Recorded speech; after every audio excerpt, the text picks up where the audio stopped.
নবনীরদনিন্দিত কান্তিধারম রসসাগর নাগর भूपवरं।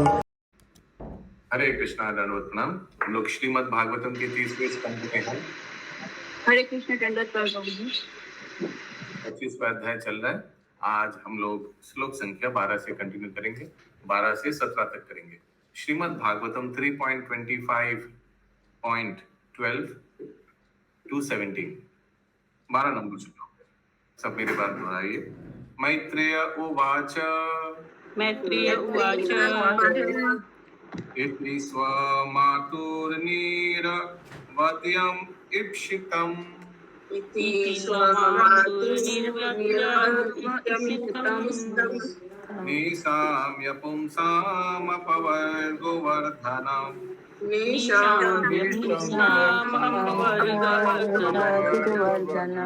धियाभिनन्द्यात्मवतं सतं गते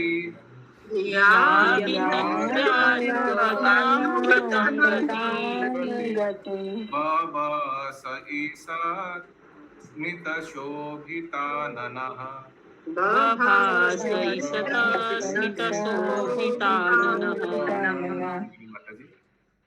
मैत्री ने कहा, दिविश। लाउड।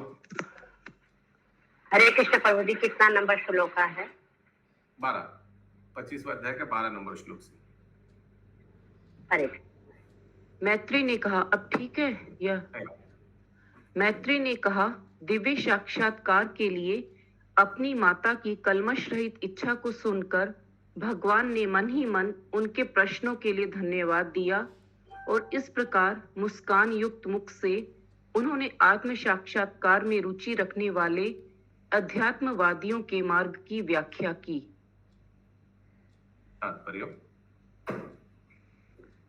देवहूति ने भवबंधन, अपने उलझे होने की स्वीकृति तथा उससे छुटकारे की इच्छा से आत्मसमर्पण कर दिया। जो लोग भवबंधन से मोक्ष पाने के इच्छुक हैं और मानव जीवन की पूर्णता की अवस्था प्राप्त करना चाहते हैं, उनके लिए देवहूति द्वारा कपिल से पूछे गए प्रश्न अत्यंत रोचक है। जब तक कोई अपने आध्यात्मिक जीवन या अपनी स्वाभाविक स्थिति को समझने में रुचि नहीं रखता और जब तक इस संसार में असुविधा का अनुभव नहीं करता, तब तक उसका मनुष्य जीवन वृथा जाता है। जो जीवन की इन दिव्य आवश्यकताओं की परवाह न करके पशु की भांति खाने, सोने, डरने तथा संभोग करने में लगा रहता है, वह अपना जीवन गंवा देता है। भगवान कपिल अपनी माता के प्रश्नों से अत्यधिक प्रसन्न थे, क्योंकि उनके उत्तर संसार के बद्ध जीवन से मुक्ति की इच्छा को जागृत करने वाले हैं। ऐसे प्रश्न अपवर्ग वर्धनम कहलाते हैं। जिनमें वास्तविक आध्यात्मिक रुचि होती है, वे सत अथवा भक्त कहलाते हैं। सताम प्रसंगात, सत का अर्थ है जिसका शाश्वत अस्तित्व है और असत का अर्थ है जो शाश्वत नहीं है। जब तक मनुष्य आध्यात्मिक स्थिति को प्राप्त नहीं होता, वह सत नहीं होता, वह असत है। असत ऐसी स्थिति में रहता है जिसका अस्तित्व नहीं होता, और जो भी आध्यात्मिक स्थिति पर होता है उसका अस्तित्व शाश्वत होता है। आत्मा के रूप में प्रत्येक व्यक्ति का अस्तित्व शाश्वत है, किंतु असत तो भौतिक जगत को अपना आश्रय बनाता है। फलतः वह चिंता से पूर्ण रहता है। असत ग्रहण, जो आत्मा पदार्थ को भोगने का झूठा विचार रखे, उसकी असंगत स्थिति उसके असत होने का कारण है। वास्तव में आत्मा असत नहीं है। जो ही मनुष्य इस तथ्य के प्रति सचेत हो जाता है और वह कृष्ण भावनामृत अपना लेता है, तो वह सत बन जाता है। सताम गति या नित्य का मार्ग उन व्यक्तियों के लिए अत्यंत रुचिकर है जो मुक्ति चाहते हैं, और भगवान कपिल ने इसी मार्ग के विषय में कहना प्रारंभ किया। हरे Krishna. Satam Gati, the path of the eternal, is very interesting to persons who are after liberation. And his lordship Kapila began to speak about that path. कोई प्रश्न है? हरे कृष्णा प्रभु, असत ग्रहण, जो आत्मा पदार्थ को भोगने का झूठा विचार रखे, उसकी असंगत, ये वाला लाइन समझ में नहीं आता। असंगत की स्थिति में असत होने का कारण। असत ग्रहण, incompatible situation of the spirit soul who has false idea of enjoying matter. So असत ग्रहण क्या है? ये उस परिस्थिति है जहां जीवात्मा अपने शरीर को ही मान्यता देता है और भोगने का प्रयास करता है, जड़ जगत को भोगने का प्रयास करता है। यह है असत ग्रहण। और उल्टा सत ग्रहण क्या होगा? जहां जीवात्मा को मालूम है कि हम भगवान के अंश है, भगवान का सेवा में हमको लगना है, तो ऑपोजिट हो जाएगा। ठीक है, सॉरी संगिनी श्यामप्रिया माता जी। यस प्रभु, तात्पर्य के 5 लाइन नीचे में है, जब तक इस संसार में असुविधा का अनुभव नहीं करता तब तक उसका मनुष्य जीवन वृथा जाता। तो प्रभु बिना मतलब कि असुविधा का कृष्ण भक्ति नहीं प्राप्त हो सकता, आत्म साक्षात्कार। बिकॉज भोगने का वासना रहेगा ना बाय नेचुरल, इसीलिए तो पतन हुआ है। सो जब कठिन 3 त्रिताप क्लेश से गुजरेगा, उसीलिए त्रिताप क्लेश है, नहीं तो भगवान को मजा नहीं आता है जीवों को कष्ट देने का।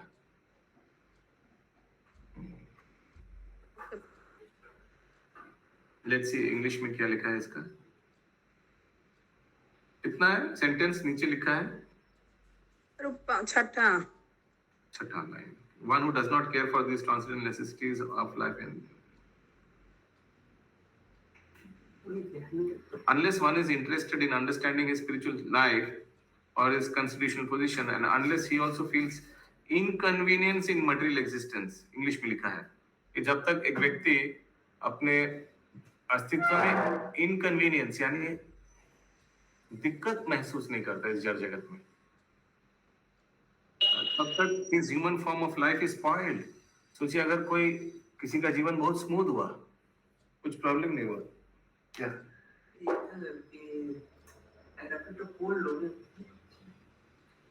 नीचे नहीं तो प्रिंटर प्रिंटर वो नीचे कैसे? नीचे पड़लो आवाज है।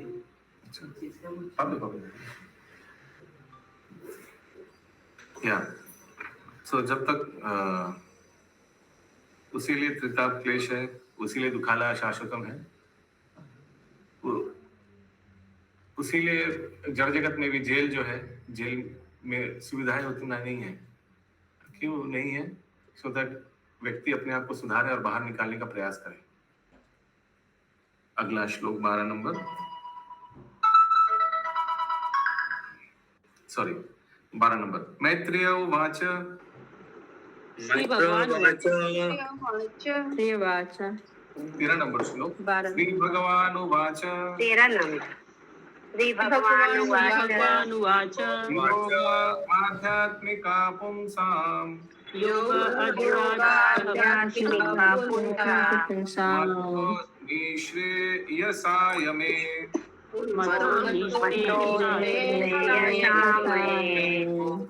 परितीर्यत्र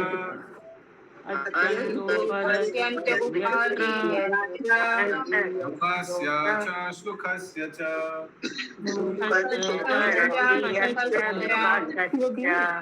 सीता से दिए पता लगेगा। म्यूट शुभंकरी माता जी म्यूट।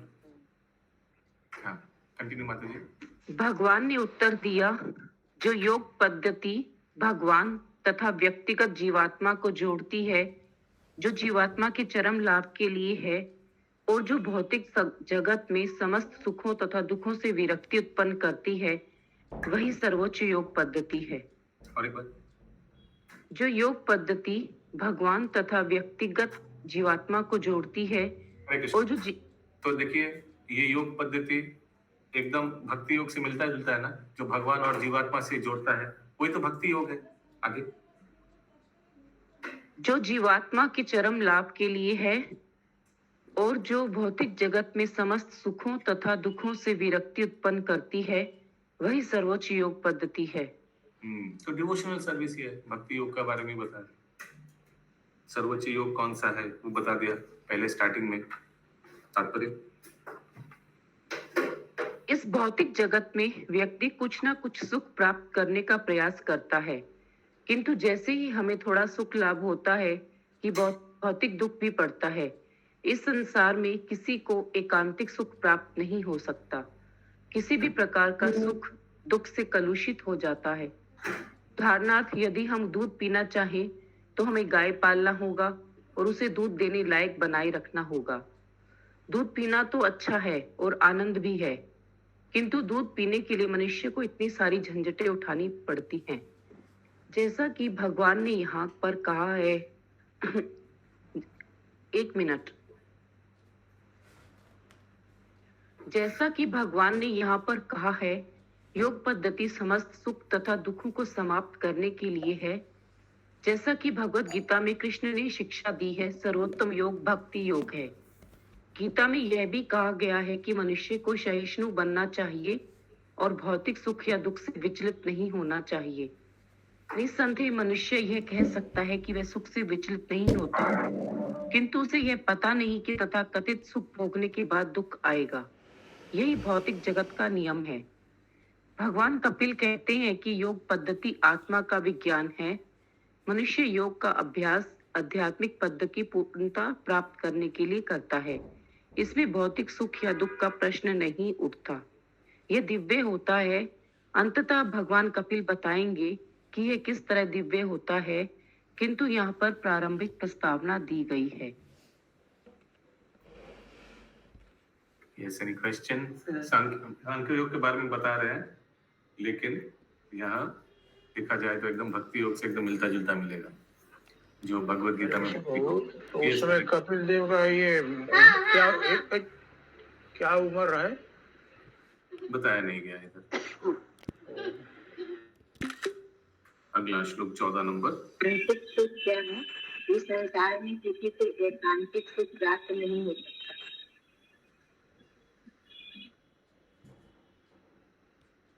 Only unadulterated happiness, यानी happiness will come at a cost of distress. ठीक है आशीष प्रभु? ओके, इसलिए unadulterated, यानी सुख आएगा तो 10% सुख आएगा, उसके साथ 90% दुख के साथ आएगा। ऐसे ही होता है। उसीलिए श्रील प्रभुपाद उदाहरण देता है कि ये सुख कैसा है संसार में।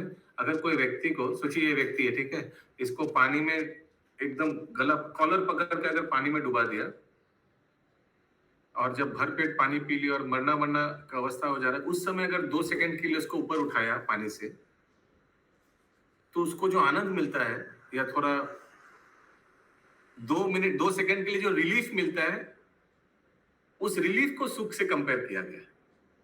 वास्तव में वो रिलीफ क्या सुख है? वो एब्सेंस ऑफ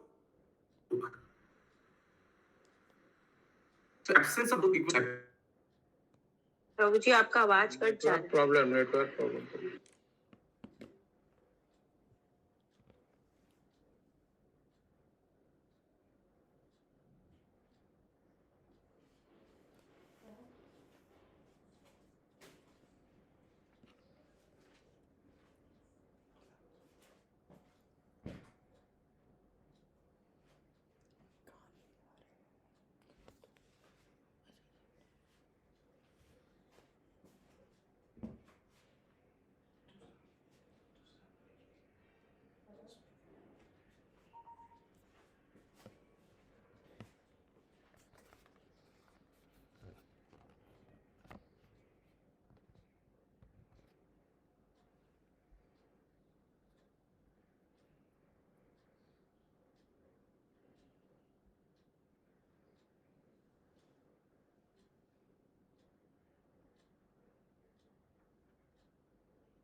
नीलम माता जी, कल आप बहुत अच्छे देवकी के रोल लग रहे थे। आपको बाद का रोल बहुत अच्छा हुआ। शील प्रभुपाद जी की जय।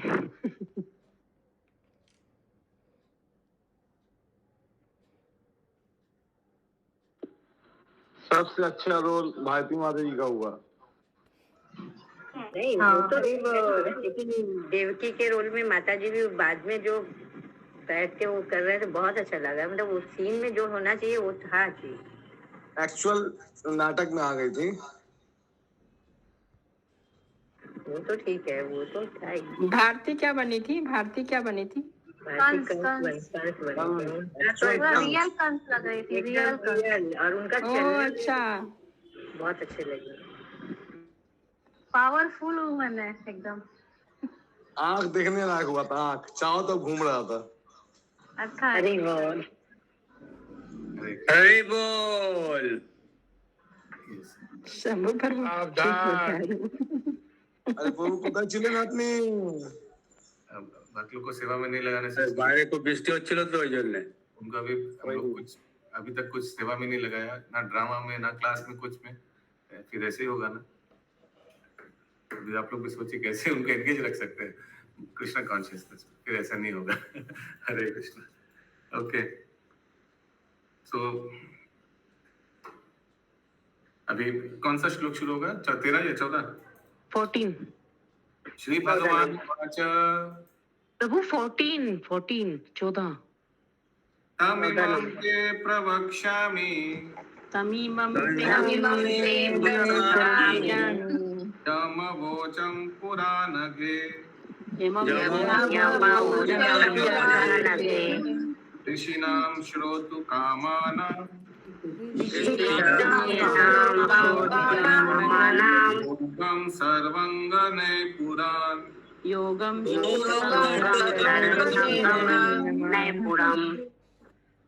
हे परम पवित्र माता, अब मैं आपको वही प्राचीन योग पद्धति समझाऊंगा जिसे मैंने पहले महान ऋषियों को समझाया था।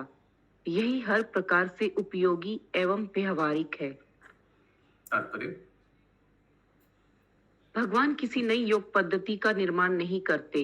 कभी कभी यह दावा किया जाता है कि अमुक व्यक्ति ईश्वर का अवतार हो गया है और परम सत्य के एक नवीन नैतिक पक्ष की स्थापना कर रहा है, किंतु यहाँ हम देखते हैं कि यद्यपि कपिल मुनि स्वयं भगवान हैं और अपनी माता के लिए नवीन सिद्धांतवाद निर्मित करने में समर्थ हैं, तो भी वे कहते हैं मैं उस प्राचीन योग पद्धति को समझाऊंगा जिसे एक बार मैंने ऋषियों को समझाया था, क्योंकि वे इसके विषय में सुनने के लिए उत्कंठित थे।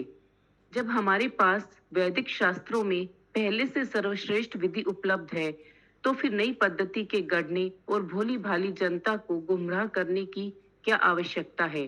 आज के जमाने में मानक पद्धति को ठुकराना और योग के नाम पर नव आविष्कृत भ्रष्ट पद्धति प्रस्तुत करना एक फैशन बन चुका है। हरे कृष्णा।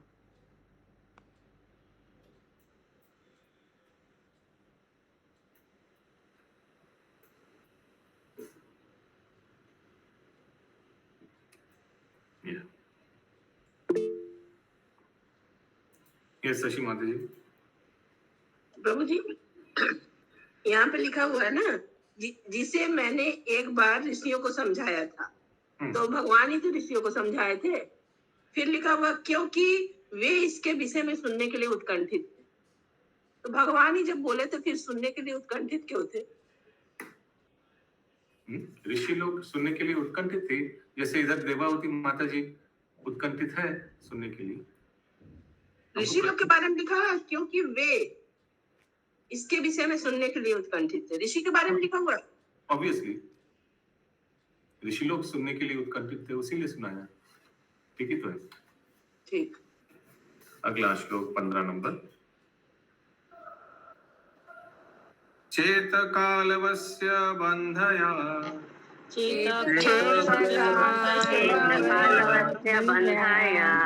ये चात्मनो मतां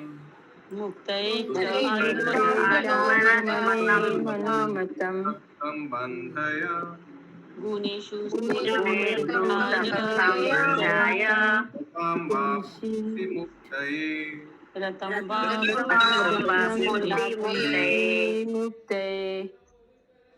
जीवात्मा की चेतना जिस अवस्था में प्रकृति के 3 गुणों के द्वारा आकृष्ट होती है, वह बद्ध जीवन कहलाती है।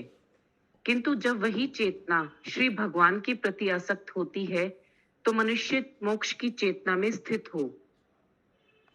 बद्ध जीवन और मुक्ति जीवन या मोक्ष की चेतना में स्थित हो। मोस्ट ऑफ द चीज जो ये सांख्य योग में सीखेंगे शशि माता जी अभी, ये हम लोग ऑलरेडी जानते हैं। तात्पर्य कृष्ण चेतना तथा माया चेतना में अंतर है। गुणेशु या माया चेतना में प्रकृति के तीनों गुणों के प्रति आसक्ति होती है, जिसके अंतर्गत मनुष्य कभी सतो, कभी रजो और कभी तमो गुण में कार्य करता है। ये विभिन्न गुणात्मक कार्य जिनमें भौतिक भोग के लिए मुख्य आसक्ति रहती है, मनुष्य के बद्ध जीवन के कारण स्वरूप है। जब वही चेत या तो चेतना ये तीनों ही फंसाने का काम करता है। सतोगुण, रजोगुण, तमोगुण। सतोगुण भी फंसा कर रखते हैं बद्ध जीव को इस जड़ जगत में। वेरी वेरी पायस हो जाता है, वो अपने आप को धार्मिक व्यक्ति बनाने का प्रयास करते हैं, इसमें फंस जाते हैं। आगे जब वही चेत या चेतना पूर्ण पुरुषोत्तम भगवान कृष्ण में स्थानांतरित हो जाती है या जब मनुष्य कृष्ण भक्त बन जाता है तो वह मुक्ति के पथ पर होता है।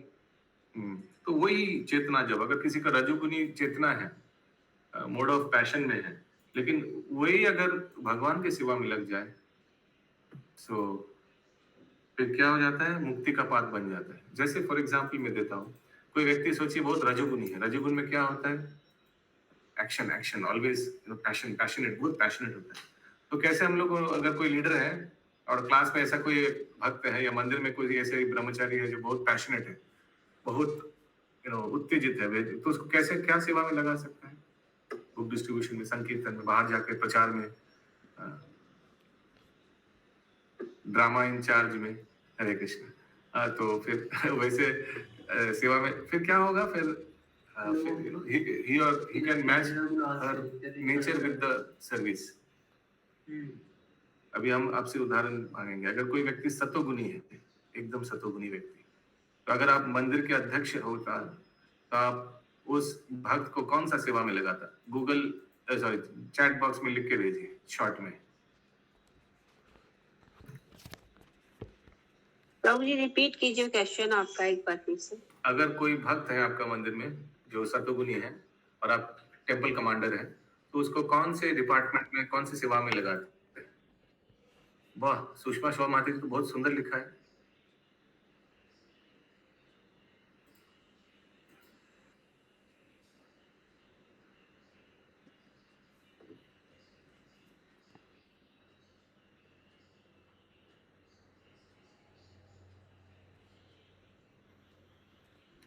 सब डीटी सेवा, विग्रह सेवा, अकाउंट्स, माला सेवा, ओके। प्रचार में सतोगुनी, ओके।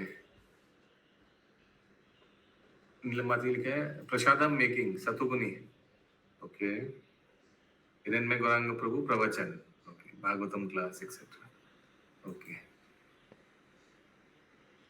किचन सावा, सब साउथ इंडियन किचन होगा, ओके, ठीक है, very nice.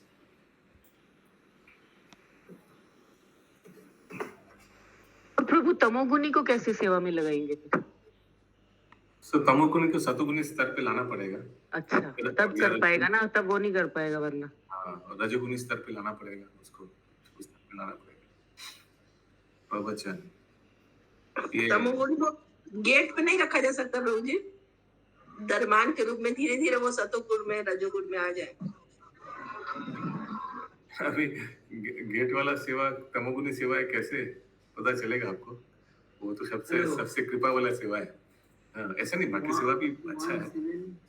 How will it match? हरे कृष्ण प्रभु, वो जैसे मंदिर में बहुत सारी सेवाएं होती हैं, चरण ये सब सेवा में भी लगने के बाद धीरे से उनको लाया जा सकता है। सुनते रहे कुछ। समझ में नहीं आया साउंड क्या, फस करके कुछ समझ नहीं आता है।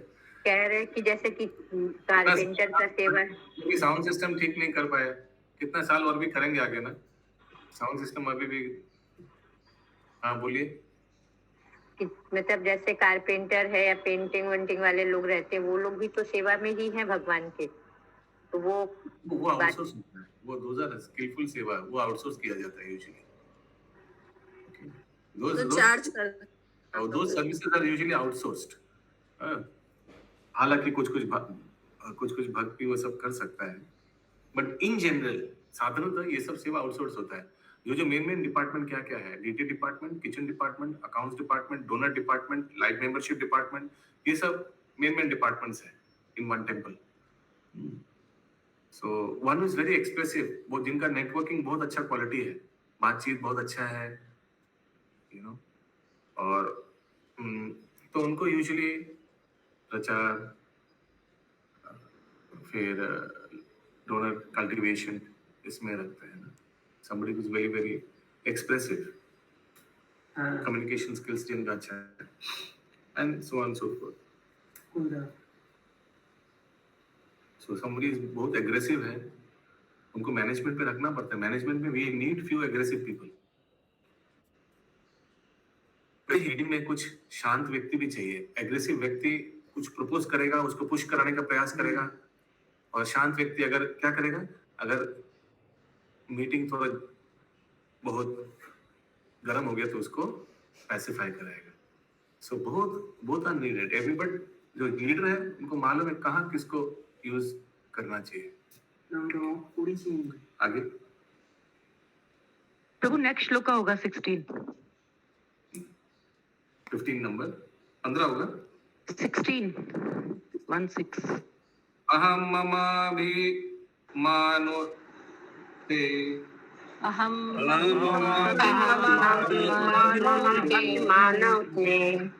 कामलोभादिभि माले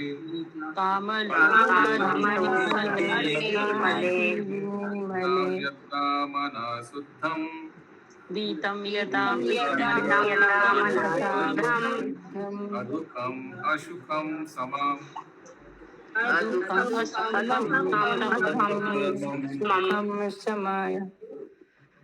जब मनुष्य शरीर को मैं तथा भौतिक पदार्थों को मेरा मानने के झूठे भाव से उत्पन्न काम तथा लोभ के विकारों से पूर्णतया मुक्त हो जाता है, तो उसका मन शुद्ध हो जाता है। उस विशुद्ध अवस्था में वह तथा कथित भौतिक सुख तथा दुख की अवस्था को लांघ जाता है। और एक बार, जब मनुष्य शरीर को मैं तथा भौतिक पदार्थों को मेरा मानने म्यूट संगिनी माता जी फिर से पढ़िए। जब मनुष्य शरीर को मैं तथा भौतिक पदार्थों को मेरा मानने के झूठे भाव से उत्पन्न काम तथा लोभ के विकारों से पूर्णतया मुक्त हो जाता है, तो उसका मन शुद्ध हो जाता है। उस विशुद्ध अवस्था में वह तथा कथित भौतिक सुख तथा दुख की अवस्था को लांघ जाता है। In that pure state, he transcends the stage of so-called material happiness and distress. जब मैं और मेरा ये स्तर से उठ जाता है व्यक्ति। अहम ममेति तात्पर्य, काम तथा लोभ संसार के लक्षण हैं। हर व्यक्ति सदैव कुछ न कुछ रखना चाहता है। यहाँ पर यह कहा गया है कि इच्छा तथा लालच शरीर के साथ स्वयं की गलत पहचान के प्रतिफल है। जब मनुष्य इस कलमश से मुक्त हो जाता है, तो उसके मन तथा चेतना भी मुक्त होकर अपनी आदि अवस्था प्राप्त कर लेते हैं। मन, चेतना तथा जीवात्मा विद्यमान रहते हैं। जब हम जीव की बात करते हैं, तो उसमें मन तथा चेतना भी सम्मिलित रहते हैं। जब हम मन तथा चेतना को शुद्ध कर लेते हैं, तो बद्ध जीवन तथा मुक्त जीवन में अंतर आ जाता है। जब वे शुद्ध हो जाते हैं, तो मनुष्य भौतिक सुख तथा दुख से आगे निकल जाता है।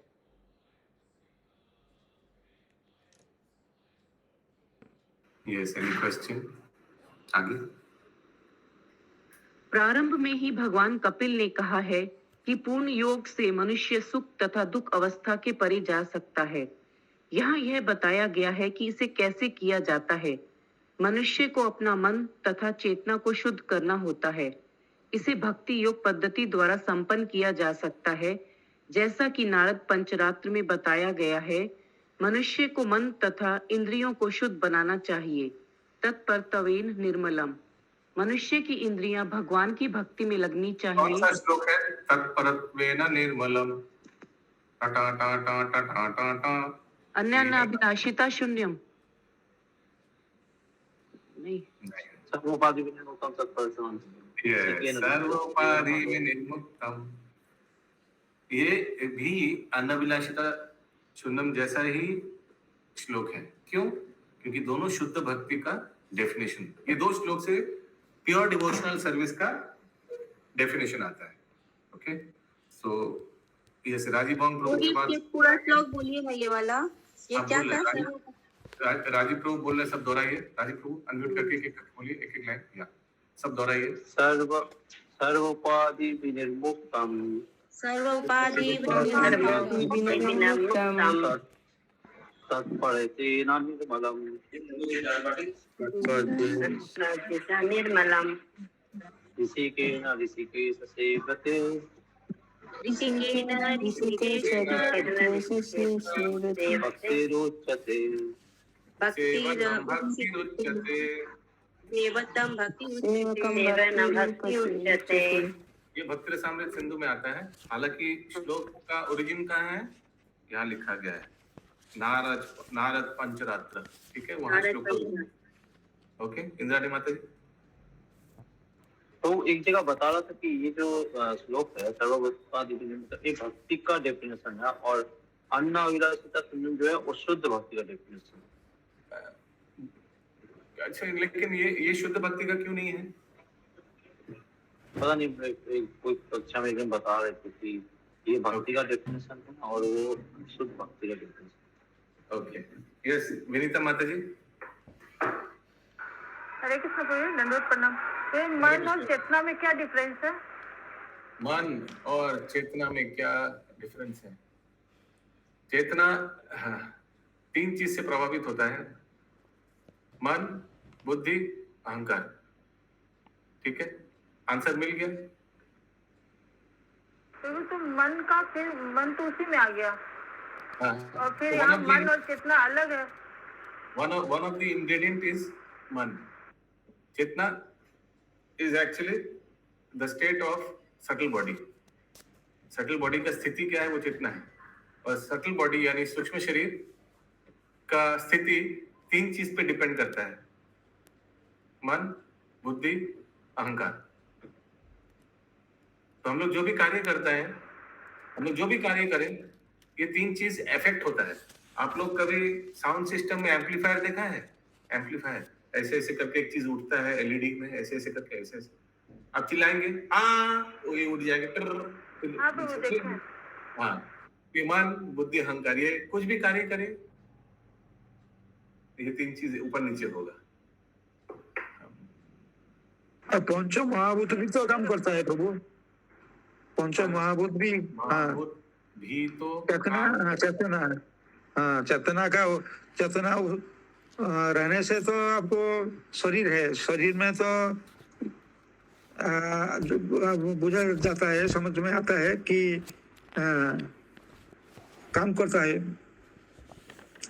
ये तीन का ऊपर भी काम करता है और ग्रॉस बॉडी का ऊपर भी काम करता है। चेतना ग्रॉस बॉडी के ऊपर काम करता है। Anyways, so yeah, so वो मन और चेतना, यही हमको समझ में आया। ओके, आगे हो गया। नहीं, अभी नहीं हुआ। मनुष्य की इंद्रियां भगवान की भक्ति में लगनी चाहिए, यही विधि है। मन को कुछ ना कुछ काम में लगे रहना होता है। मनुष्य मन को खाली नहीं रख सकता। निस्संदेह मन को खाली या रिक्त बनाने के कतिपय मूर्खतापूर्ण प्रयास किए जाते हैं, किंतु ऐसा संभव नहीं है। जिस एकमात्र विधि से मन शुद्ध हो सकता है वह है इसे कृष्ण में लगाना। मन को लगाए रखना चाहिए। यदि हम अपने मन को कृष्ण में लगाएं तो यह स्वाभाविक है कि हमारी चेतना पूर्णतः शुद्ध हो जाए और भौतिक काम तथा लोभ के प्रवेश की गुंजाइश ही ना रहे। हरे कृष्ण। इसलिए जप करने के समय हम लोग बहुत प्रयास करते हैं मन को हरे कृष्ण महामंत्र सुनने के लिए, उधर ही कंसंट्रेट करेंगे। एक सेकंड वो छोड़िए, मन कहाँ कहाँ चला जाता है ना, क्या क्या सोच, कितना हजार सोच दिमाग में आ जाता है, फिर से उसको खींच के ले जाना पड़ता है। जब में मन लगाओ, सुनो, को प्रभु ज्ञान कहा जाएगा। इस मंत्र को ध्यान से सुनो, इस मंत्र को सुनो, बार बार बोलना पड़ता है। मैंने देखा उज्जैन मंदिर में भक्त लोग जैसे हम लोग ये लिखते हैं ना, हरे कृष्ण महामंत्र लिख के सामने बैठते हैं, कुछ भक्त ऐसे लिखा है, प्लीज हियर द मंत्र, ये लैमिनेट करके सामने रखा है, प्लीज हियर द मंत्र, प्लीज कॉन्सेंट्रेट ऑन द मंत्र, ये प्रिंट आउट लेकर आंखों का सामने रखा है और बार बार वो देखता है। क्यों? क्योंकि पता ही नहीं चलेगा मन कहाँ चला गया और वो सोच में ही पड़ गए। जैसे कभी पता ही नहीं चलता, गहरा नींद में चले गए जब करते। हाँ, फिर जीव जागो सुन के उठ जाते। नींद में चला जाते पर वो नींद में हाँ, ज्यादा करके मन भी मुंह से जप हो रहा है, मुंह से पक पक हरे कृष्ण महामंत्र हो रहा है, लेकिन क्या सोच रहे हैं हम लोग, क्या इधर उधर क्या पूरा अपने जीवन के बारे में सोच रहे हैं, यहाँ वहाँ सब सोच रहे हैं। अचानक फिर से याद आ रहा है, नहीं, तो वो याद दिलाने के लिए भक्त लोग ऐसे A4 साइज में लिखता है, प्लीज कॉन्सेंट्रेट ऑन द मंत्र, प्लीज हियर द मंत्र, इसको प्रिंट आउट लेकर सामने रखता है। तो अचानक जब याद आता है पर वो तो गुस्सा आता है अपने पर कि क्या सोच रहे हैं। अचानक उस पेपर में गया तो फिर वो पेपर हमको याद दिलाएगा, अरे हरे कृष्ण महामंत्र सुनना है, तो फिर हम लोग मन को खींच के लाएंगे और मंत्र सुनने में लगाएंगे। कितना डिफिकल्ट, मन कितना थकता है हम लोग। प्रभु उसको तमो या रजो में या इसमें जोड़ सकते हैं? क्या तमो में या रजो में इसको, मतलब जैसे मन इधर उधर चला गया तो फिर उस जैसे हम चैंटिंग कर रहे हैं और मेरा मन जैसे आप बोले ना इधर उधर चला गया, तो उस समय क्या है, उसको हम तमो या रजो बोलेंगे? समझने नहीं समझा, उसमें मैं तमो एंड रजो में लगा दे। तमो एंड रजो मैंने क्या मतलब बोल रहे हैं कि रजोगुण में है ये वाला सोच, जो सोच हम लोग बाहर मंत्र से बाहर निकल के करते हैं, तो रजोगुण आया कि तमोगुण? मन इधर उधर चला गया नहीं, कुछ सोच में चला गया। हाँ, सोच में ही बोल रहे, सोच के थ्रू। प्रश्न समझा नहीं। अगर देखिए आप लोग अगर कोई उत्तर दे पाए तो दीजिए, हमको समझ भी नहीं आया प्रश्न। प्रभु जी, माता जी पूछ रही है कि ये जो हम लोग नींद में चले जाते हैं या कुछ सोचने लग जाते हैं, ये कौन से गुण में आएगा? तमोगुणी में आएगा, सतोगुणी में आएगा कि रजोगुणी में आएगा? सतो में तो बिल्कुल नहीं आने वाला। असल में हरे कृष्ण प्रभु तमोगुण आएगा, हमारी चेतना जैसी रहेगी। हरे कृष्ण, ये तमोगुण में आएगा या रजोगुण में आएगा या सतोगुण में आएगा? प्रभु जैसा सोच वैसा वही गुण आएगा। नींद तो किसी को भी, जैसा सोच वैसा गुण। हाँ, जैसा सोच वैसा तमोगुण का प्रतीक है। नींद तमोगुण का प्रतीक है, लेकिन मन अगर यहाँ वहाँ चले गया, वो भी उनका प्रतीक है क्या? आई डोंट नो, सोचना पड़ेगा। ये सोच को जैसे हाथ में तो चैंटिंग माला है, हम तो हाथ में माला लिए तो हमको लग रहा है कि हम तो भगवान कॉन्शसनेस में है, लेकिन उसके बाद दिमाग तो कहीं और है, तो वही वहां पे क्या हम लोग कहलाएंगे? कौन सा गुण में चला गया वो सोच, कौन सा गुण है? हाथ में तो जब माला, इसके लिए भी सोचना पड़ेगा। इतना जल्दी उत्तर देना ठीक नहीं रहेगा। अशोक प्रभु के पास उत्तर है। यस अशोक प्रभु, अनम्यूट करके बोल दीजिए। भाई यही जानकारी है प्रभु कि हमारी चेतना जैसी रहेगी मन उसी तरफ दौड़ेगा। चेतना जैसी रहेगी मन उसी तरह दौड़ेगा। हाँ, ये तो ठीक है, मगर ये तो टॉपिक नहीं था। टॉपिक तो ये रजोगुण तमोगुण इसमें नहीं आएगा प्रभु। रजोगुण तो चेतना में आ जाएगी। हम जिस तरह से हमारी अपनी चेतना को शिक्षित किए हैं, हमारा जो ज्ञान है उस स्तर पर हमारी सोच होगी और उस सोच के अनुसार हमारा मन ये वो मतलब तो दौड़ने का उसका काम है। अच्छा पॉइंट है, अच्छा पॉइंट बोला अशोक प्रभु। जैसा चेतना है वैसे सोच और मन भी वहीं जाएगा। अच्छा पॉइंट है। लेकिन हाथ से माला घूम रहा प्रभु। हाँ, शरीर से वो तो हाथ का काम है, वो तो हाथ का काम है, जीवा का काम है। पक पक पक पक पक हरे कृष्ण कृष्ण कृष्ण हरे हरे राम राम राम हरे। उसी में हिसाब भी हो जा रहा है, उसी में रसास्वादन भी हो जाता है कभी कभी कि खाने से अच्छा लगता है, चलो वहाँ चला जाएगा, इसी में सब सोच लेते हैं। तो वो आज डोएल हो गया ना, हो गया ना बात वही सोच वाली। माता जी प्रभु जी, आज एक लेक्चर में सुने तो ऐसे करके जो बहुत जपा करते हैं ना, उसको क्रेजी जपा बोलते हैं। इतना 24 तरह का जपा का मिस्टेक्स बता रहे थे, उसमें ऐसे ऐसे ऐसे जो करते उसको बोलते क्रेजी जपा। क्रेजी जपा, ओके। यस, कंटिन्यू माता जी। प्रभु नेक्स्ट श्लोक का होगा 17। सो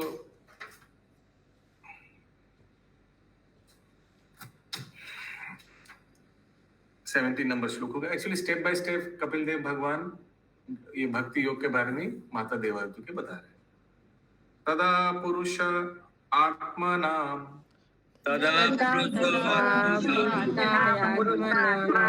केवलम प्रकृते परम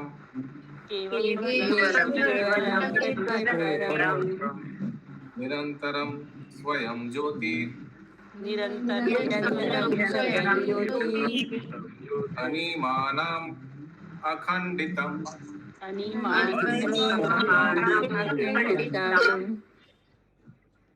उस समय जीव अपने आप को संसार से परे सदैव स्वयं प्रकाशित, अखंडित एवं सूक्ष्म आकार में देख सकता है। उस समय जीव अपने आप को संसार से परे सदैव स्वयं प्रकाशित, अखंडित एवं सूक्ष्म आकार में देख सकता है। अखंडित, अखंडित देखिए तात्पर्य में आता है यानी, और सूक्ष्म आकार में देख सकते हैं, ये भी देखे तात्पर्य में आता है यानी तात्पर्य। विशुद्ध चेतना या कृष्ण भक्ति की स्थिति में मनुष्य अपने आप को परमेश्वर से अभिन्न एक सूक्ष्म कण के रूप में देख सकता है। जैसा कि भगवत गीता में कहा गया है कि जीव परमेश्वर का शाश्वत अंश है।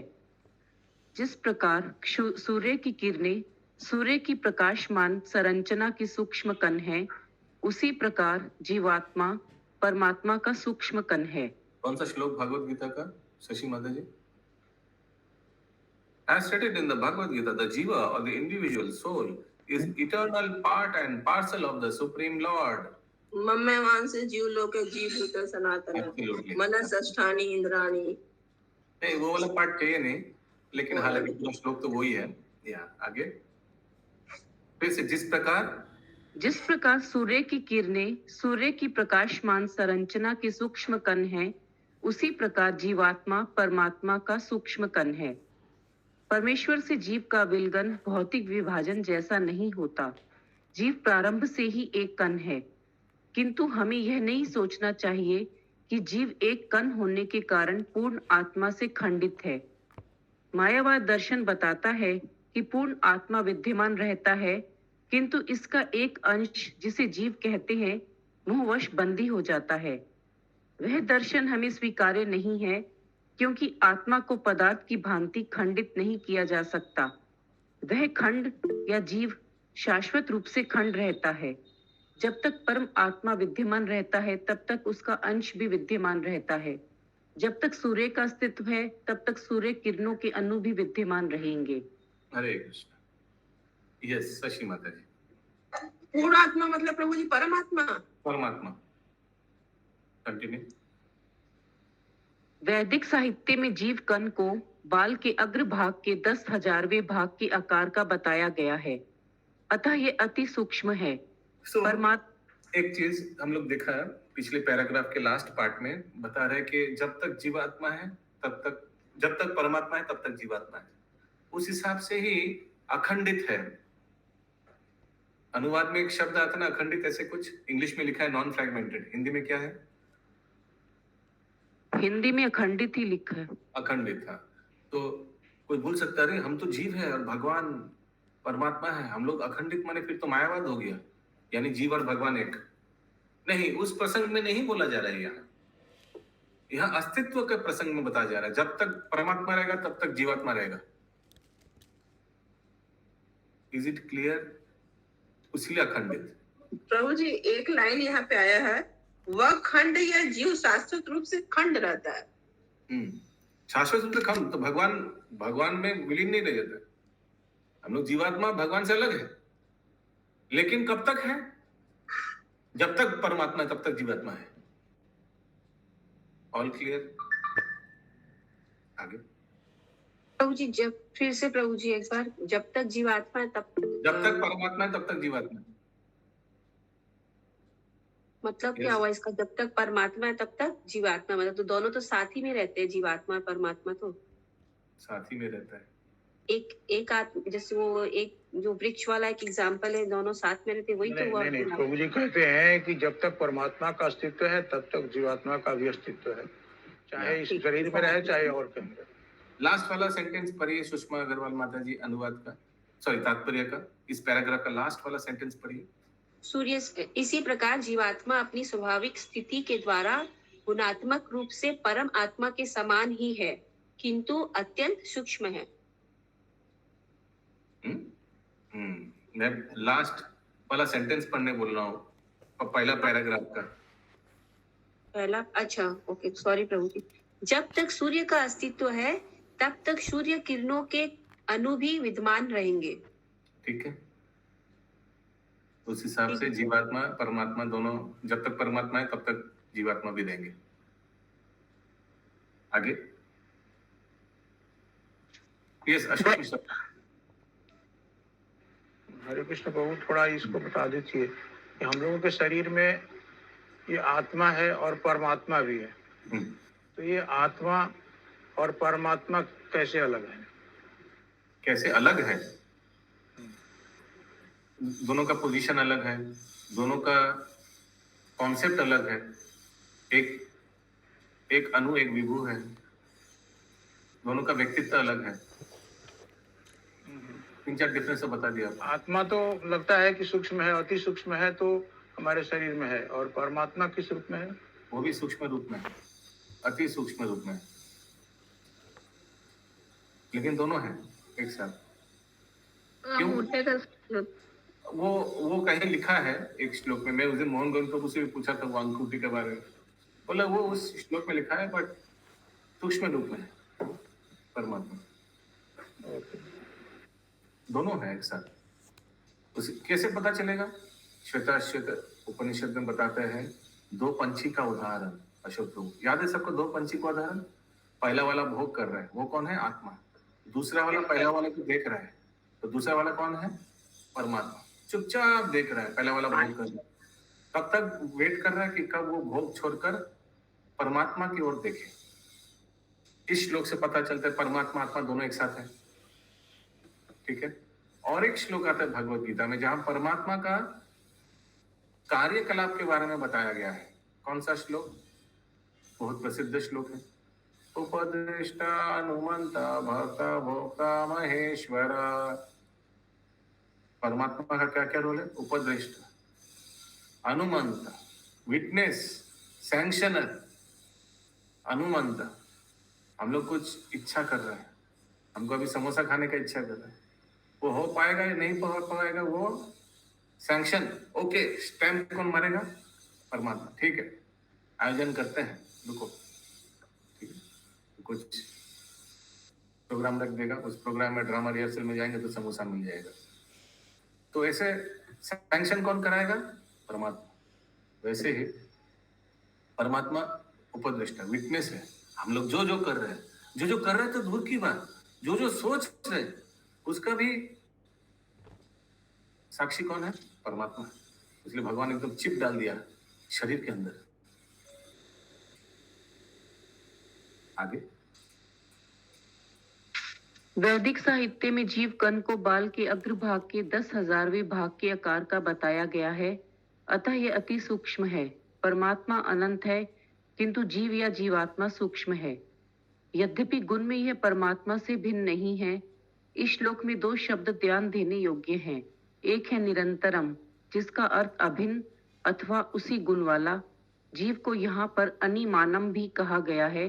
अनिमानम का अर्थ है अति सूक्ष्म। परमात्मा सर्वव्यापी है, किंतु जीव अति लघु आत्मा है। अखंडतम का अर्थ वस्तुतः खंडित नहीं, अपितु स्वाभाविक रूप से सदैव अति सूक्ष्म है। बहुत तत्व आएगा, पूरा भेजा फ्राई हो जाएगा। एक जो वर्ड है वो पहले समझ में आया। अनिमानम का अर्थ माने क्षुद्र, एकदम इनफाइनाइट टेस्टिमल, अनिमानम। ठीक है, यानी अनु विभु। वैसे ही अनु कौन है? जीवात्मा। विभु कौन है? परमात्मा। अनिमानम। और दूसरा क्या है? निरंतरम, विच मीन्स नॉन डिफरेंट और ऑफ द सेम क्वालिटी। तो जीव में जो क्वालिटी है परमात्मा में वही क्वालिटी है। गुणात्मा एक है लेकिन क्वांटिटी में अलग है। ठीक है अंजलि माता जी? तो भगवान में जो जो गुण है जीवात्मा में वो गुण मिलेगा। श्रील प्रभुपाद क्या उदाहरण देता है इस प्रसंग में? समुद्र का पानी जल से इतना, समुद्र का पानी और सोचिए उसमें से एक मग पानी आप निकाल लिया, दोनों का क्वालिटी अगर आप लैब में टेस्ट कराएंगे तो एक ही मिलेगा। तो भगवान में जो जो गुण है जीव उनके अंश होने के नाते उनमें वो गुण है। और अभी अखंडितम पढ़िए माता जी। अखंडितम का अर्थ वस्तुतः खंडित नहीं अपितु स्वाभाविक रूप से सदैव अति सूक्ष्म है। सूर्य से सूर्य प्रकाश के अनुवीय खंडों को कोई भी विलग नहीं कर सकता, किंतु सूर्य प्रकाश का अनुवीय खंड सूर्य जैसा व्यापक नहीं होता। इसी प्रकार जीवात्मा अपनी स्वाभाविक स्थिति के द्वारा गुणात्मक रूप से परम आत्मा के समान ही है, किंतु अत्यंत सूक्ष्म है। हरे कृष्ण। तो उनको भी, जीवात्मा को भी अखंडित नहीं कर सकते, कोई अलग नहीं कर सकता है। वो भी जैसे सूर्य किरण जैसा है, सूर्य के भी एक पार्ट है, जैसे जीवात्मा भी परमात्मा का ही एक पार्ट है। यू कैन नॉट सेपरेट जीवात्मा। जब तक परमात्मा रहेगा तब तक जीवात्मा रहेगा। वो एक क्या था ना, जब तक सूरज चांद चलेगा पापा पापा पापा होगा, वैसे जब तक परमात्मा रहेगा तब तक जीवात्मा रहेगा। ठीक है। ग्रंथराज श्रीमद् भागवतम की प्रभुपाद की जय। प्रभुपाद आदिवासी की जय।